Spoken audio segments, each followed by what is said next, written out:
जब भी कभी आप बीमार पड़ते हो तो क्या लेते हो? एंटीबायोटिक्स। लेकिन 2-3 दिन तक लेते हो, फिर आराम लगने लगता है और फिर छोड़ देते हो। ऐसा ही करते हो ना? अगर आप भी सोचते हो कि अब तक ठीक लग रहा है तो दवाई क्यों लें, तो ये वीडियो आपके लिए बहुत ज़रूरी है। एंटीबायोटिक्स का कोर्स अधूरा छोड़ना सिर्फ आपकी बीमारी वापस नहीं ला सकता, बल्कि फ्यूचर में भी दवाइयों को बेकार बना सकता है। पर ऐसा होता क्यों है? और इसका नुकसान सिर्फ पेशेंट को होता है या फिर पूरी सोसाइटी को? तो इस वीडियो में हम सिंपल लैंग्वेज में समझेंगे कि एंटीबायोटिक्स का कोर्स पूरा करना क्यों इतना ज़रूरी है, कोर्स छोड़ने से क्या सीरियस प्रॉब्लम्स हो सकती हैं, और कैसे आप एंटीबायोटिक्स रेजिस्टेंस जैसे इशू से बच सकते हैं। तो वीडियो को एंड तक देखिए, क्योंकि ये जानकारी आप और आपके परिवार दोनों के लिए लाइफ सेविंग हो सकती है। तो चलिए शुरू करते हैं। वीडियो को लाइक करें और चैनल को सब्सक्राइब करें। ऐसे ही यूजफुल वीडियोस फ्यूचर में देखने के लिए चैनल से जुड़े रहें। तो देखिए, एंटीबायोटिक्स होती क्या है, पहले तो हम ये जानते हैं। एंटीबायोटिक्स वो दवाइयाँ होती हैं जो किसी बैक्टीरिया को ख़त्म करने के लिए यूज़ की जाती हैं। जब भी हमें कोई बैक्टीरियल इन्फेक्शन होता है तो उसके लिए बेसिकली डॉक्टर हमें एंटीबायोटिक्स लिखते हैं। और आजकल तो इतने महान लोग हैं कि डॉक्टर की तो ज़रूरत ही नहीं होती, खुद से ही एंटीबायोटिक्स लेना स्टार्ट कर देते हैं। ठीक है। लेकिन देखिए, एंटीबायोटिक्स को इतना ऐसे हल्के में ही ना लें। ठीक है, क्योंकि मैं आपको अभी बताऊंगी कि एंटीबायोटिक्स के मिसयूज़ की वजह से कौन से बड़े बड़े इशू हो रहे हैं। ठीक है। सो एंटीबायोटिक्स वो दवाइयाँ हैं जो बैक्टीरिया को ख़त्म करती हैं या उनकी ग्रोथ को स्टॉप कर देती हैं। ठीक है। सो इनको इन सब इश्यूज़ के लिए जनरली लिया जाता है, जैसे कि स्ट्रेप थ्रोट के लिए, या रेस्पिरेटरी इन्फेक्शन है, आपको निमोनिया है, ब्रोंकाइटिस है, कोई यूरिनरी ट्रैक इन्फेक्शन है, स्किन या वाउंड, कोई वाउंड इन्फेक्शन है, या फिर कोई अदर इन्फेक्शन है, तो उनके लिए बेसिकली एंटीबायोटिक्स को लिया जाता है। अब एक चीज़ और आपको ध्यान रखनी है कि एंटीबायोटिक सिर्फ बैक्टीरियल इन्फेक्शन में ही यूज़फुल है। वायरल इन्फेक्शंस में इनका कोई यूज़ नहीं है, जैसे कि कोल्ड में, फ्लू में, या फिर ज़्यादातर जो सोर थ्रोट होता है उसके अंदर एंटीबायोटिक्स काम नहीं करती। और ऐसे केसेस में एंटीबायोटिक्स को लेने से एंटीबायोटिक रेजिस्टेंस डेवलप हो जाता है। ठीक है।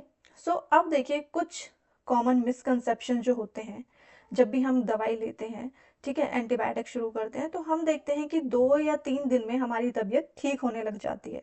और फिर क्या होता है कि हम सोचते हैं कि अब तो रिकवर हो गए, इन्फेक्शन चला गया, और हम दवाई बीच में लेना छोड़ देते हैं। देखिए, बुखार की गोली, दर्द की गोली जब आपको है लो, लेकिन जब नहीं है तो छोड़ सकते हो। लेकिन एंटीबायोटिक्स ऐसी दवाइयाँ हैं कि आपको कोर्स पूरा, अगर आपने, या तो आप स्टार्ट मत करो, लेकिन अगर आपने स्टार्ट कर दी है तो फिर आपको जो भी कोर्स है, जो आपको डॉक्टर ने रिकमेंड किया है, वो कोर्स आपको कंप्लीट करना ही पड़ेगा, चाहे वो 5 दिन का है। ठीक है। कम से कम 5 दिन तो कोशिश करो कंप्लीट करो। ठीक है, भले ही 7 दिन, 15 दिन, लेकिन देखो, वैसे डिपेंड करता है जो डॉक्टर ने बोला है आपका, प्लस एविडेंस पे। ठीक है। सो वो आपको पूरा करना है। अब कई बार होता क्या है कि सिम्टम्स हमारे ठीक इम्प्रूव हो जाते हैं, मतलब हमें जो भी प्रॉब्लम थी वो ठीक हो गई, हमें फील नहीं हो रहा कुछ भी, जो गले में खराश थी या कोई इन्फेक्शन था स्किन का सॉरी, ऐसा कुछ अब नहीं है। तो हम क्या करते हैं, हम सोचते हैं कि यार अब तो रिकवर फील हो रहा है, अब ज़रूरी नहीं है लेने की, और हम मेडिसिन बीच में स्टॉप कर देते हैं। अब इसकी वजह से होता क्या है, हमारी बॉडी में कुछ बैक्टीरिया ऐसे होते हैं जो सरवाइव कर जाते हैं। ठीक है, पूरे बैक्टीरिया खत्म नहीं होते, क्योंकि हमने तो कोर्स पूरा नहीं किया। ठीक है, 2-3 दिन में काफ़ी हद तक बैक्टीरिया खत्म हो चुके हैं, लेकिन कुछ बैक्टीरिया अभी भी हमारे शरीर में मौजूद हैं। अब होगा क्या, वो बैक्टीरिया हमारे शरीर में जो ऑलरेडी अभी रहते हैं वो मल्टीप्लाई हो जाएंगे और बढ़ जाएंगे। ठीक है।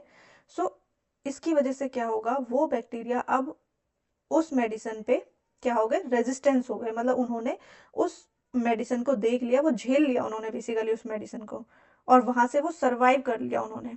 ठीक है। सो अब क्या होगा, जब नेक्स्ट टाइम आपको ये इन्फेक्शन होगा तो इसके चांसेस हैं कि आपको क्या होगा, वो जो आपने एंटीबायोटिक ली थी वो ना लेके अब कोई आपको दूसरी स्ट्रॉन्गर एंटीबायोटिक्स की ज़रूरत पड़ेगी। ठीक है, क्योंकि अब जो वो बैक्टीरिया है वो और भी ज़्यादा मजबूत हो गया, और भी ज़्यादा स्ट्रांग हो गया है। इसी को कहते हैं हम एंटीबायोटिक रेजिस्टेंस, यानी कि अब जो एंटीबायोटिक रेजिस्टेंस, यानी कि एक एंटीबायोटिक आपकी चॉइस से निकल चुकी है, वो एंटीबायोटिक अब काम नहीं करेगी, अब आपको स्ट्रॉन्गर एंटीबायोटिक पे जाना पड़ेगा। तो एक ऑप्शन आपका खत्म हो गया। सो ऐसे ही करते करते जब आप मल्टीपल एंटीबायोटिक्स का यूज़ करते हो, तो ऐसे ही फ्यूचर में जब भी कभी आपको कोई सीवियर इन्फेक्शन होता है, तो आप कोई चॉइस ही नहीं बचती कि आपको कौन सी एंटीबायोटिक दें, क्योंकि आप सभी के लिए रेजिस्टेंट आते हो। ठीक है, सो इन्हीं चीज़ों की वजह से क्या हो रहा है कि बहुत ज़्यादा एंटीबायोटिक रेजिस्टेंट बढ़ने की वजह से जो डेथ हो रही है, इन्फेक्शन रेट्स जो बढ़ रहे हैं वो बहुत ही ज़्यादा हो रहे हैं।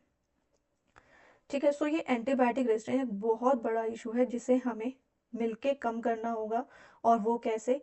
Bye minimising the use of antibiotics and proper use of antibiotics.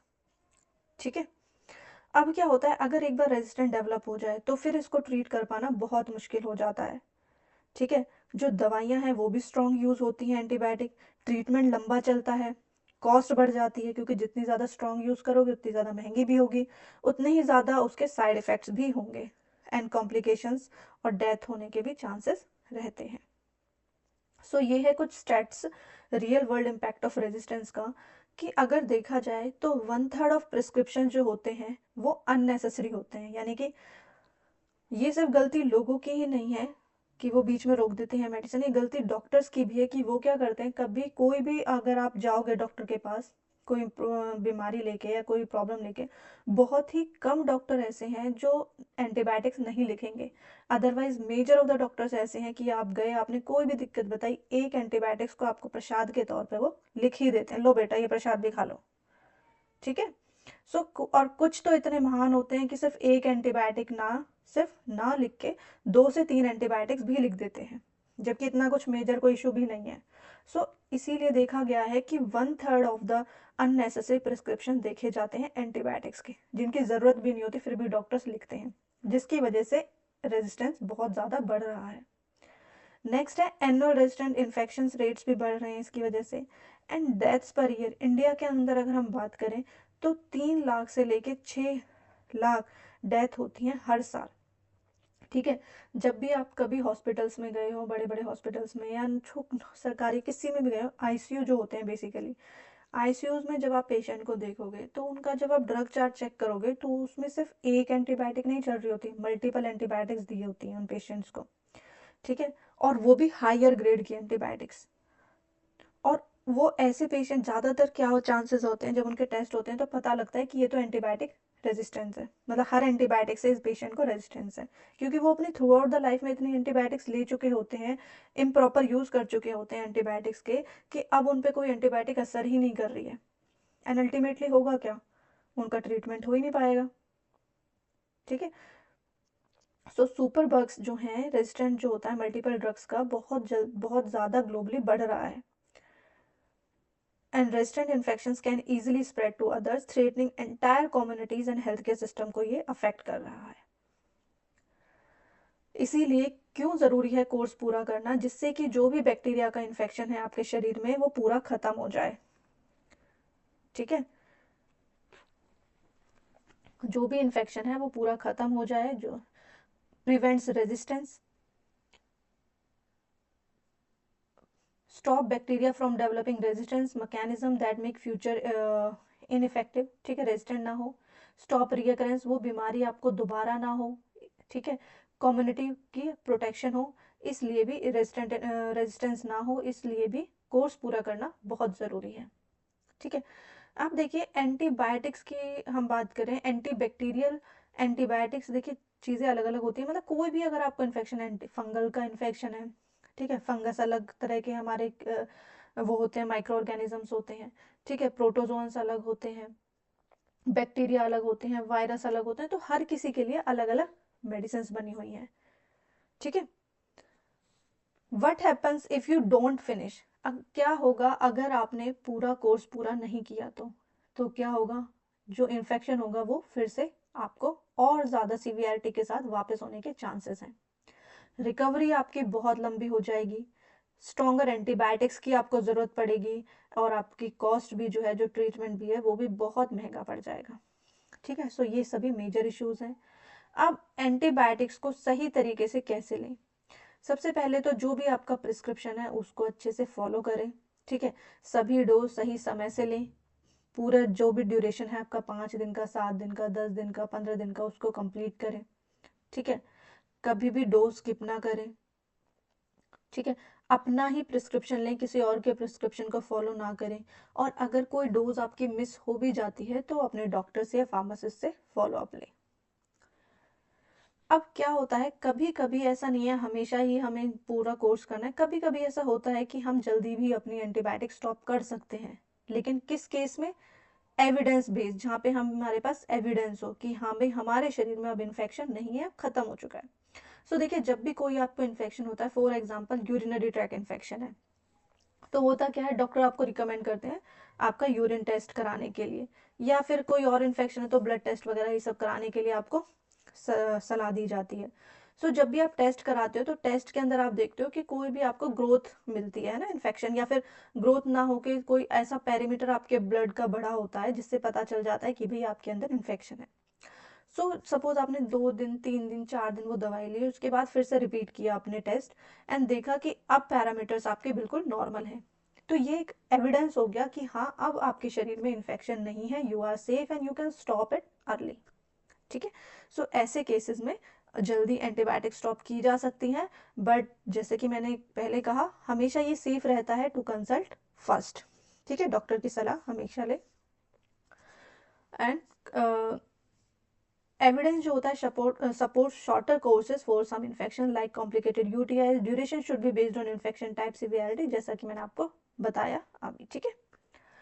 अब आपका और हम सबका क्या रोल है एंटीबायोटिक रेजिस्टेंट को फाइट करने में, इसको कम करने में, कि हम जो भी हमारा कोर्स है उसको पूरा करें, ठीक है। हमेशा जो भी डॉक्टर ने बोला है उसको फॉलो करें। एंड कभी भी वायरल इन्फेक्शन के लिए एंटीबायोटिक्स ना लें, ठीक है। सिर्फ बैक्टीरियल इन्फेक्शंस के लिए लें। जितनी हो सके अवेयरनेस स्प्रेड करें, क्योंकि देखा जाए तो कम ही लोगों को पता है, ठीक है। बहुत लोगों को नहीं पता कि एंटीबायोटिक रेजिस्टेंट क्या है, एंटीबायोटिक्स क्या हैं, ठीक है। तो जितना हो सके अवेयरनेस फैलाएं लोगों में, ठीक है। इस वीडियो को जितना हो सके लोगों तक शेयर करें जिससे उनको पता लगे, ठीक है। मेरी जो ये स्लाइड है, प्रेजेंटेशन है, वो भले ही इंग्लिश में है लेकिन मैंने जो आपको समझाया है वो हर किसी को समझ आएगा, ठीक है। सो इस वीडियो को जितना हो सके लोगों तक पहुंचाएं जिससे उनको पता लगे कि एंटीबायोटिक रेजिस्टेंट क्या है और दवाइयाँ किस तरह से वो सही तरीके से ले सकते हैं। एंड प्रोटेक्ट द फ्यूचर, हम आने वाली जनरेशन्स को, अपनी कम्युनिटी को सेव कर सकें एंटीबायोटिक रेजिस्टेंस से। Clear? So thank you everyone, thank you दोस्तों। यहाँ पे आज जो हमने कवर किया है कि एंटीबायोटिक्स का कोर्स पूरा करना क्यों ज़रूरी है, आई होप कि ये आपको समझ आया होगा।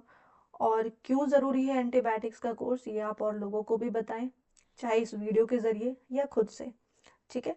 सो वीडियो को लाइक करें, चैनल को सब्सक्राइब करें और चैनल से जुड़े रहें, और जुड़ने के लिए आपका बहुत बहुत शुक्रिया। So thank you.